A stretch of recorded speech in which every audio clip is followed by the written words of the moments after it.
y'all, how are you doing today? This is Kathleen from Good Noodle Yarn Co. Two things that I'm going to do today. You can see on the split screen there that I've got some of my very light aqua yarns started that I'm going to be speckling. I want to make full skeins, DK skeins, in the club colorway because I want to make a pair of socks. I have mini skeins right now that I'm giving away with when you join the yarn club today, and I would like to make a full one. So also, as you can see behind me, I have 80s Wild Child, which is a self-striping neon rainbow colorway that I do. And I finished dyeing that yesterday, it dried overnight, and now I need to reskein it. So I'm going to show you how I do that. You ever have one of those days where you just can't get out of your own way? That would be my day today. So,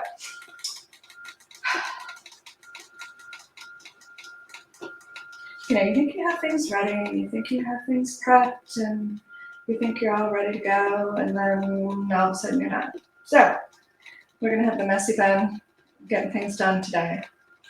And to call this a 5-minute makeup look would really be a stretch of your imagination. So, we're going to go for about 30 seconds.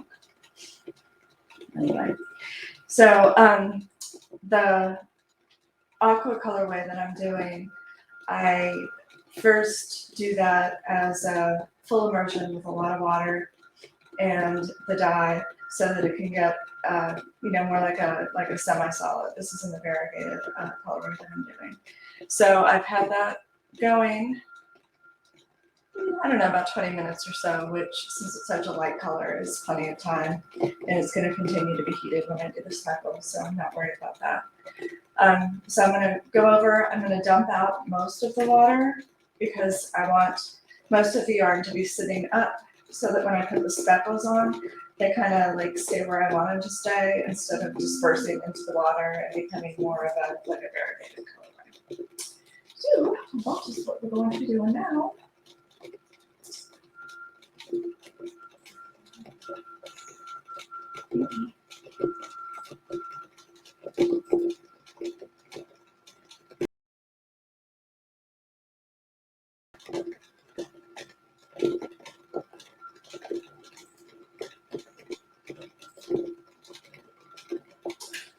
There we go.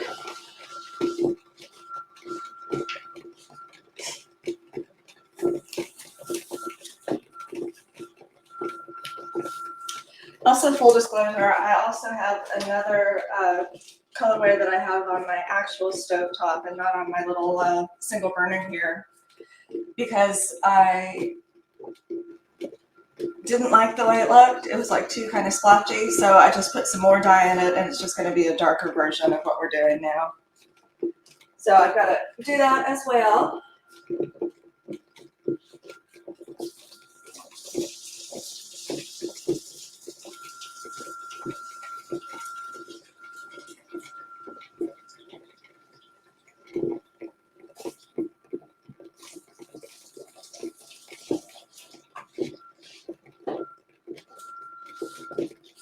I'm not sure how the background noise is today. Apparently my neighbors have decided it's a good day to get their carpets cleaned.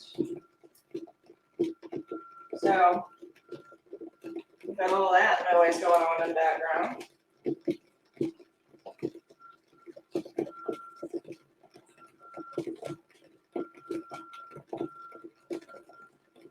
Also, Riley isn't allowed in the kitchen, so I don't have to worry about her getting up in our way, but she ordinarily would be at camp on Wednesdays when I go live, just so it's one less thing to have to worry about. But it's kind of gloomy right now, and it's going to be raining most of the day.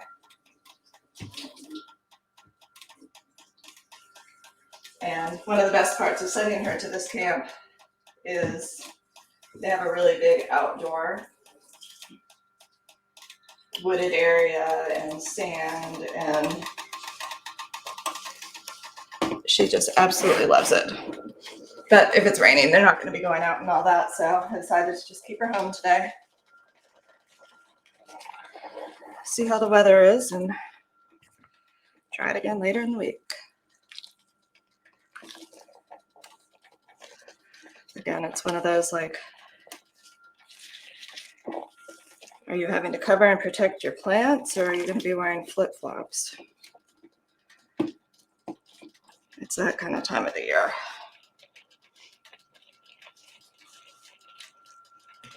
Okay, so what I settled on, because it was 2 weeks ago when we first started playing with this colorway, I was playing with different versions of this kind of aqua teal color, and also different plain colored dyes that I would be using as speckled, and I've kind of come up with this combination that I like best. I decided I'm using 3 different colors for the speckles. I kind of originally had in my head that I wanted to do like a rainbow, like full-on rainbow. So I had all of the colors, and it just got kind of muddy looking, and I wasn't really a fan. So I don't know why it still has so much water in here.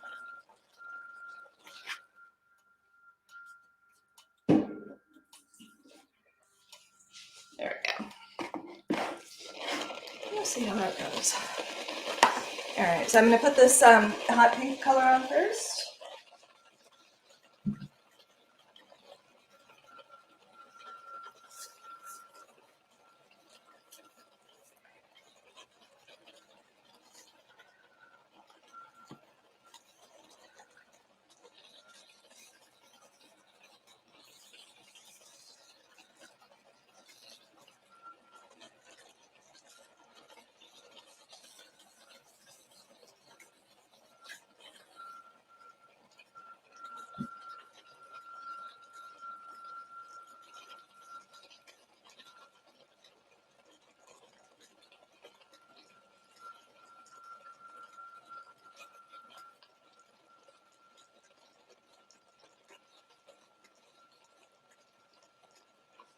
I also did the same thing on this pot in the background. Obviously you can't see that, but it's basically just doing the same thing.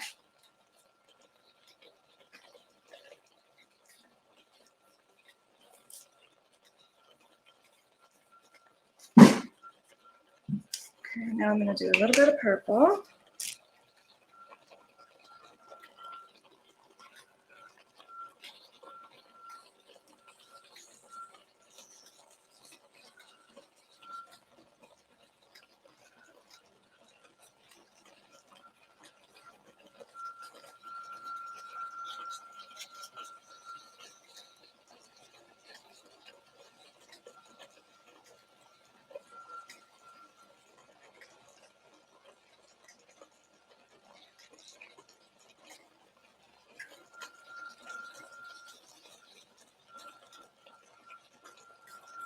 What I'll probably do with this darker colorway that I'm doing on the stove, I've been doing something fun lately with all of the test skeins and samples and such that I'm doing to try and plan new colorways for the club. I have a lot of yarn that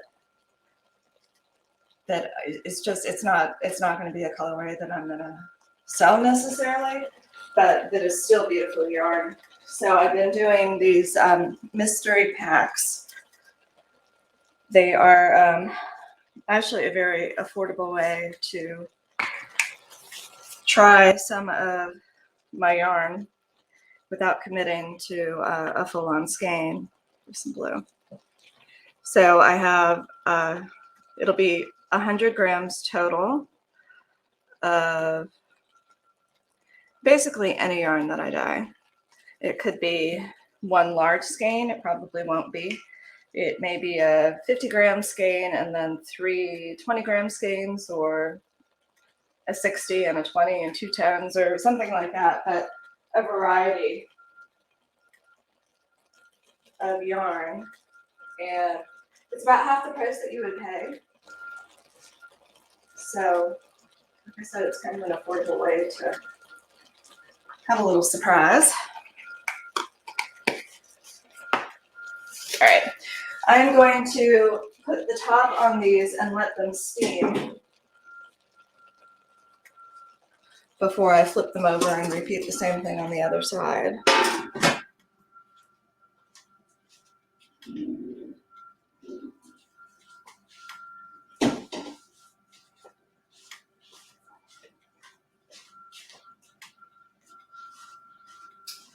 Okay, so I'm going to reskein this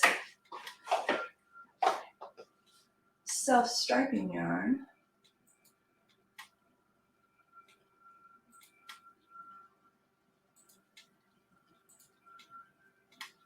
Okay. I'm going to tell you a little bit about how you do self-striping colorways. They're really kind of a labor of love, to be honest with you.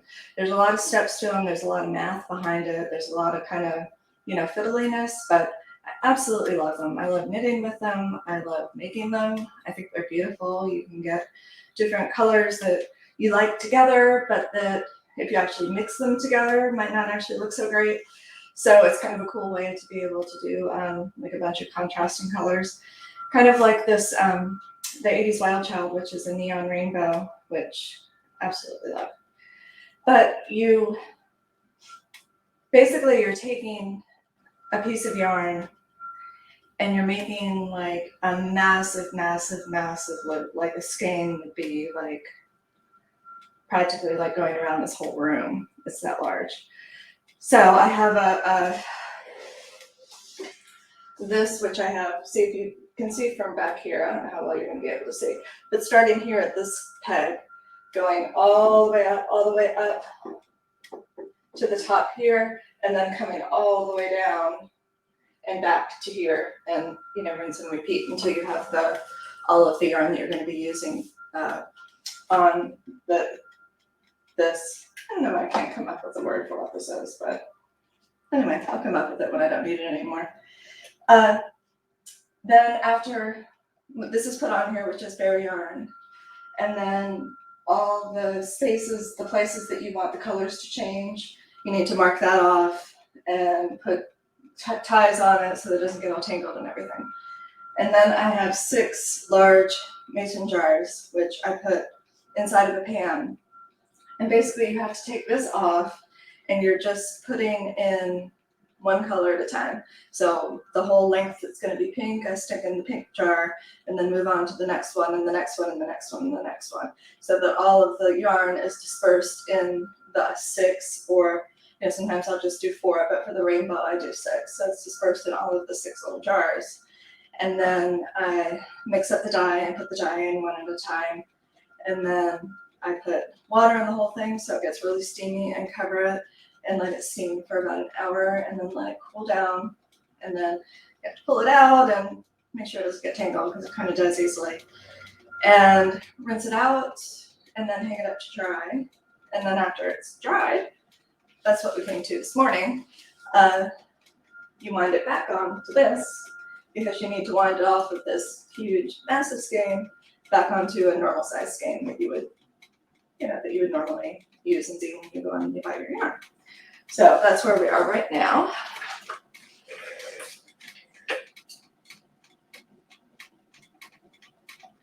I have had only planned on doing one of these. I had a customer who had bought this previously and she wanted some more. And so I told her that I would dye one up for her.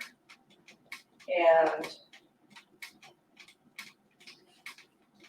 so I did that, and I realized as I was about halfway through it that I had mixed up the green and the yellow, which, in the overall scheme of things isn't that big of a deal. But I feel like if you have a rainbow, you want it to go pink, orange, yellow, and then green, and then blue, and then purple.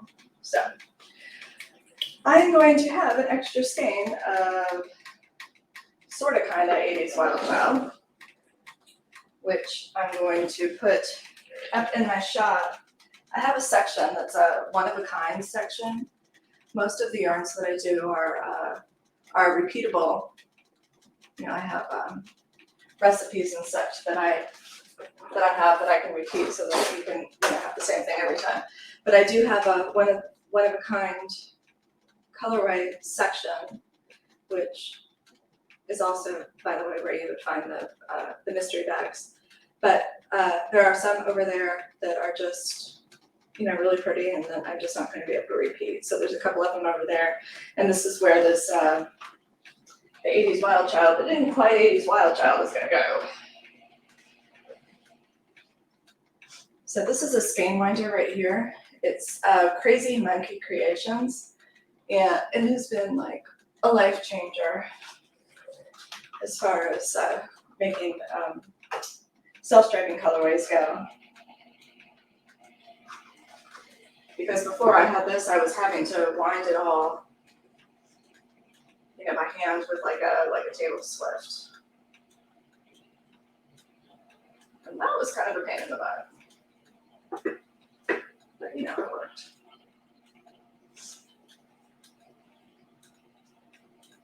Sometimes the first round that you're doing, you're get kind of tangly and a little twisty.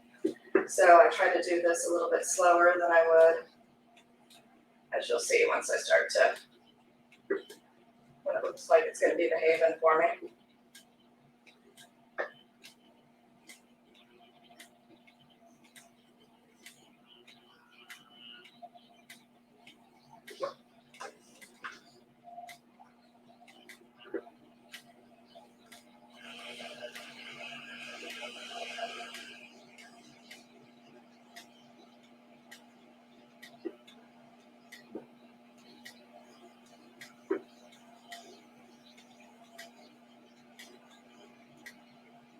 This is actually one of my favorite parts of doing the self-striping colorway. It's kind of meditative. And then you can see over here how pretty it looks when it starts to get all put back together.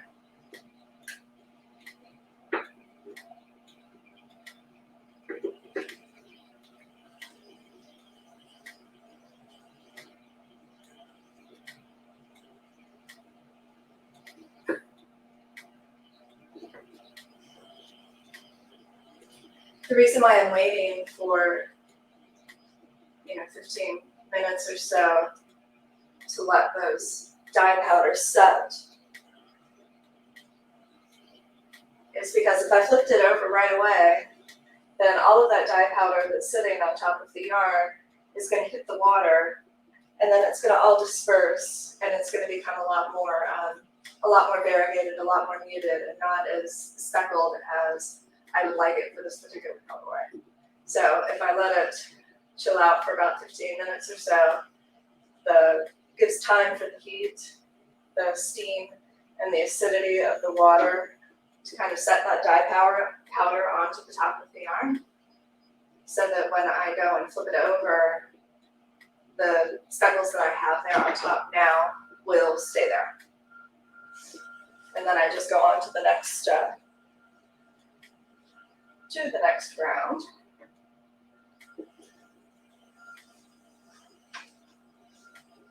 I know I'm going to at least have to do it twice. I may need to flip it again depending on if there's more empty spots that don't have quite as many speckles. But this is supposed to be kind of a very subtly speckled colorway. So I'm not mad at all if there's like little spaces of yarn that stay as like an aqua color and don't have, if they don't have all three of the colors and all of the spots and, all of that. It's just supposed to be kind of a fun random colorway. I don't normally do a bunch of speckles when I make my yarn. I like to do more of a variegated colorway where I do pours of liquid dye. I would imagine kind of like you are makers and you like to use your yarn. I like to knit mine. I do some crochet, but mainly knit. So I kind of like when it's knitted up for it to kind of look uniform.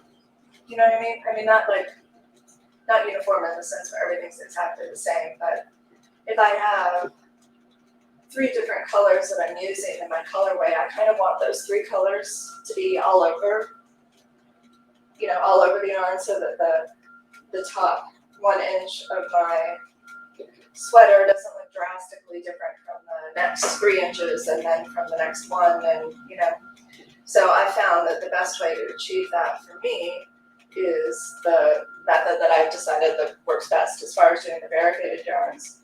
And also by not using the direct powders, because they're so intense and because they stay just in one spot. But when I was doing this colorway for the yarn club, I wanted to try something different. It's kind of a new chapter of Good Noodle. So I decided to give it a shot, and I really enjoyed the way that it turned out. I'll show you here in just a second. Actually, I have one here.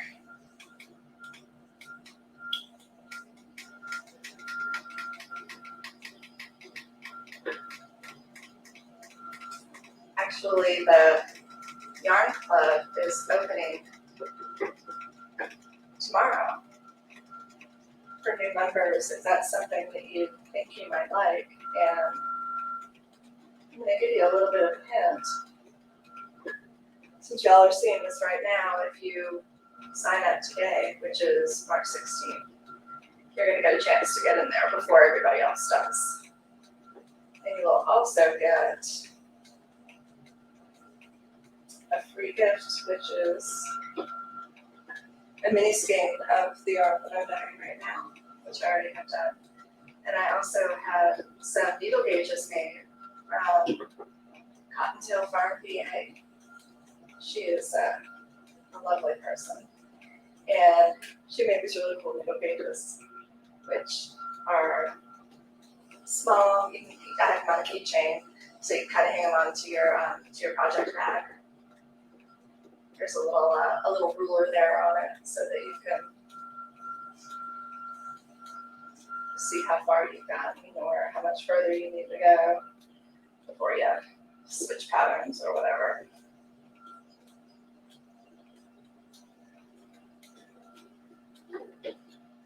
But everybody who signs up today is going to get one of those, and also one of the mini skeins in the club. And that and all of the colorways that I'm doing for this club are not going to be on my regular site, where you can anybody can just buy. You need to be a member of the club in order to get them. So I think that's pretty cool. Let me grab my scissors. Oh.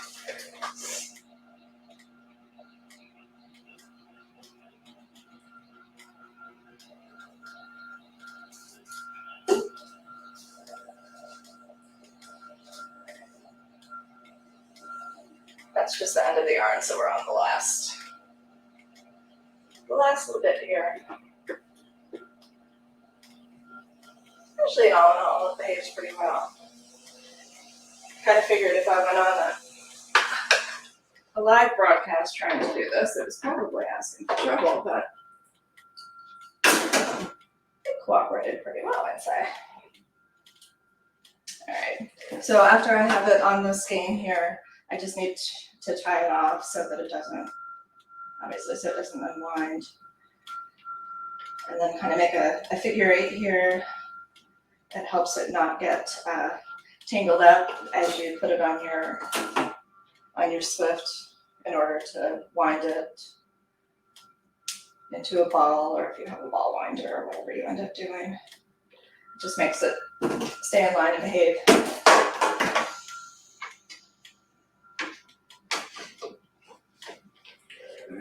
So this is what it looks like after it comes off.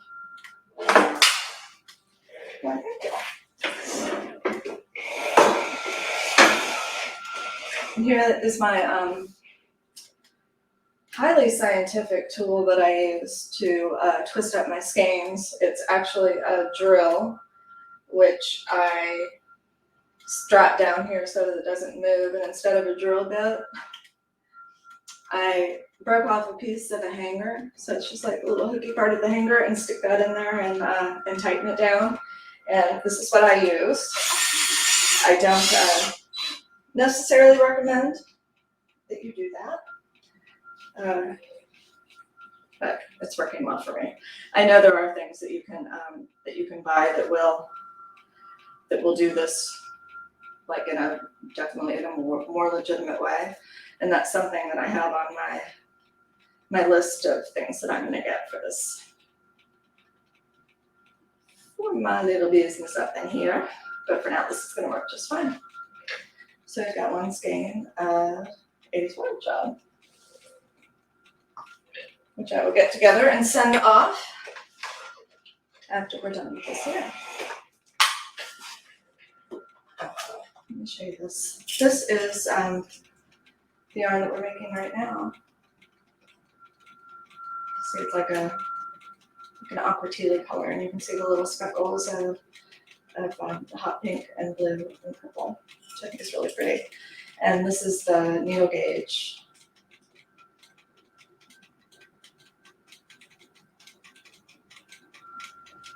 Which has a 2.5-inch ruler here and a keychain. So this is the bonus gift that you get if you're signing up for the yarn club today.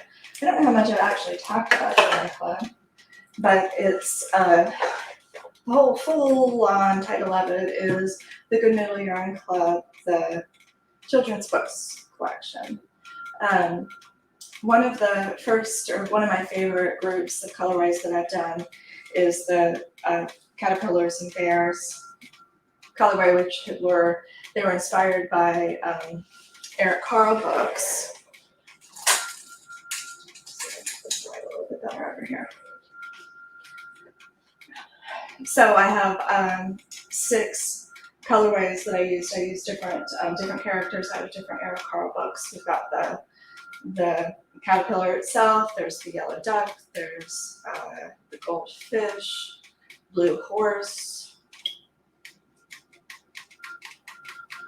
Lord, the bellowing walrus, and the green frog. I was gonna say there's one that I'm completely forgetting. But so the more I was doing those, I was starting to remember all of these books that I used to read to my children, and the books that my mom and dad used to read to me and my brother, and decided that I wanted to do a whole club regarding that, involving that. So I've been looking at doing a different book every month. And that children's book, I'm going to develop a colorway that is related to that. And the yarn club, you can get either in a fingering sock way, or you can get it in DK. I know a lot of people make socks with them every month because it's a 100-gram skein of whatever the particular colorway is going to be, and then there's also a 20-gram mini skein that coordinates or contrasts with the original colorway. And so every month you get a 100-gram skein and a 20-gram skein that are just automatically sent to you. I mail them on the first of the month, and you don't have to think about it. You kind of set it and forget it. So it's kind of a little present that you can give to yourself every month. So I think it's pretty cool. All right, let me go and see if this. I think we should be ready to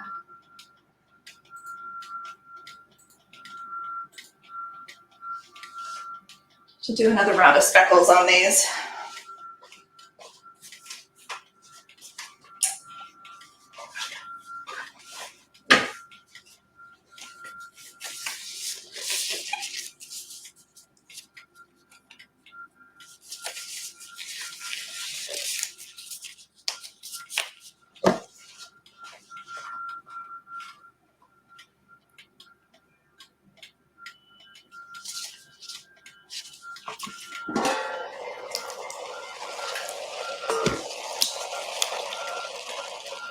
Oh yeah, everything's looking like it's set pretty well.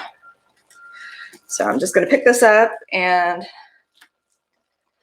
kind of rearrange it so that the areas that already have speckles on them are kind of underneath, and then the areas that don't have any speckles on them, or not as many speckles on them, kind of pull all that to the top. And I'm going to do the same thing on the one that I have over here.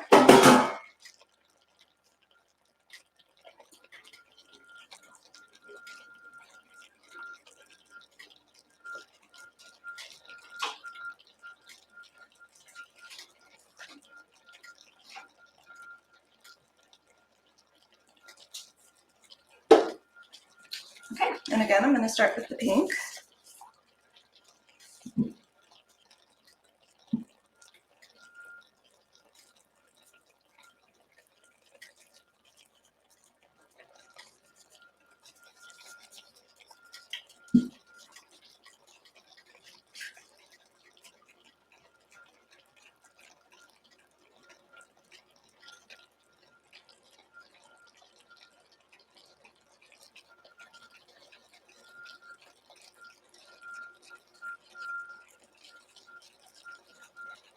When you're using any dye powder, it is very, very concentrated, and you're going to get little areas of very, very bright color.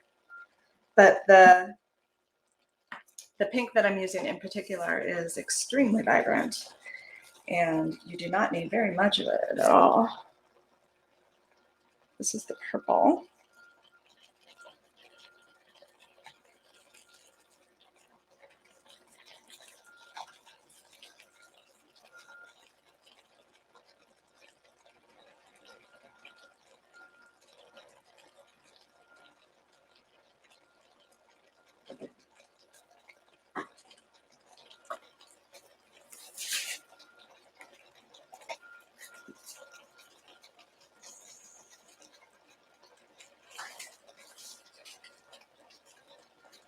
All right, I've got one more color. It's blue. I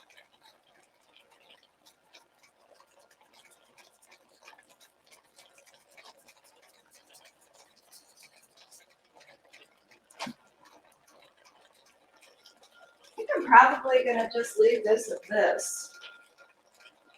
If that was a sentence, it made a lot of sense. I did in my head at the time. What I mean is I think that this is going to be the last of the dye that I put on here. I don't think I'm going to rearrange the yarn again and put another set on. I think that's just going to get everything too heavily speckled for what I'm looking for. So I'm just going to put the top back on this. And over here,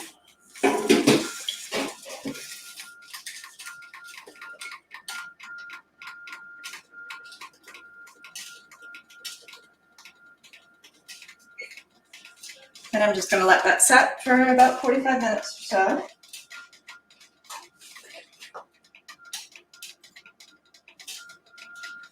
And then I will let it cool down, rinse it out, hang it up to dry, and hopefully by tomorrow, it's kind of humid out, so it might be a little bit later in the day tomorrow, but at some point tomorrow everything will be dry, and I'll be able to wind it back up into skeins and show you what we came up with.